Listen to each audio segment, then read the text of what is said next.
Philly as we are 24 and a half hours in. The Nets are adding guard Patty Mills, a steady presence off the bench for the Spurs for a decade. He averaged 11 points per game last season. Brooklyn also keeping Bruce Brown and signing James Johnson. Andre Drummond is going to Philly. Woj reporting Drummond has a one-year deal with the Sixers. He was bought out by the Cavs last season, then averaged a double-double for the Lakers.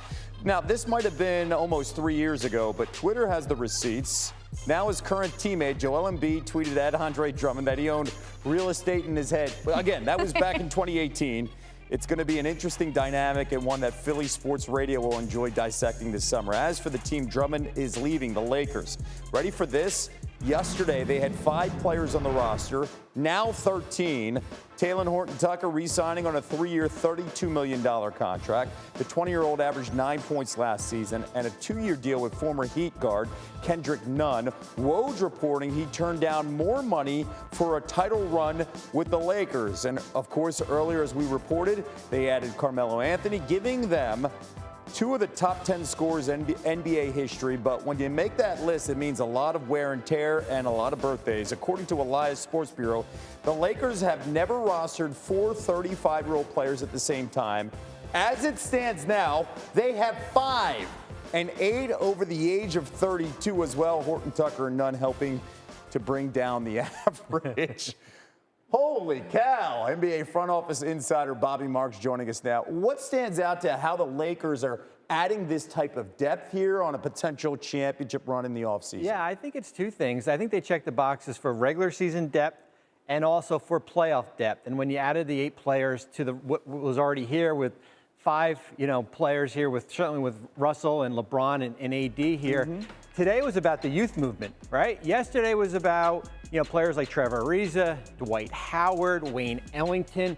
Today was all about the youth movement. And I think when you're looking at players like, Kendrick Nunn is not on here, but players like Kendrick Nunn, who's on here, he's probably on the shooting guard. He's probably on the shooting guard list. Kendrick Nunn there.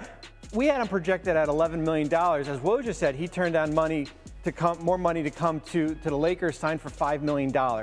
Malik Monk, we had him projected at about $8 million. He comes to the Lakers for the veteran minimum exception. Wayne Ellington yesterday. My only concern is Nunn, Monk, and Ellington a combined 30 playoff games in their career.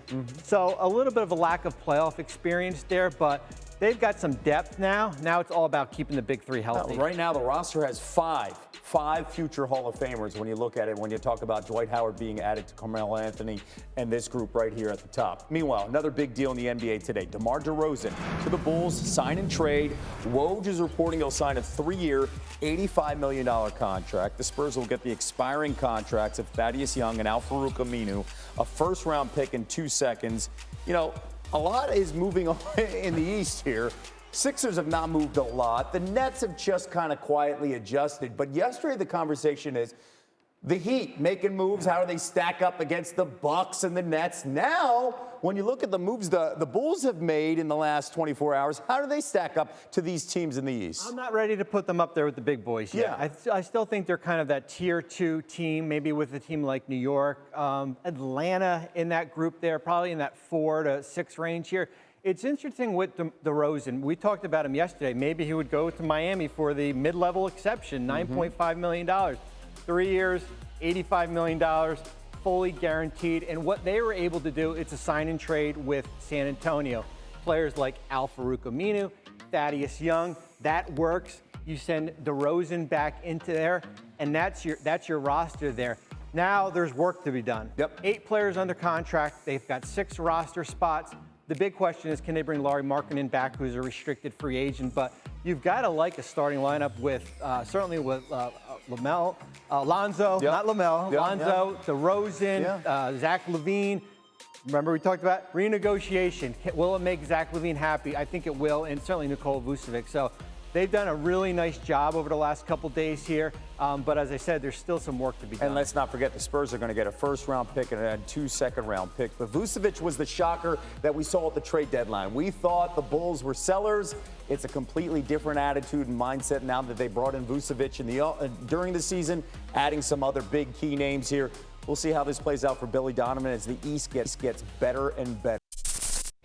Thanks for watching ESPN on YouTube. For live streaming sports and premium content, subscribe to ESPN+.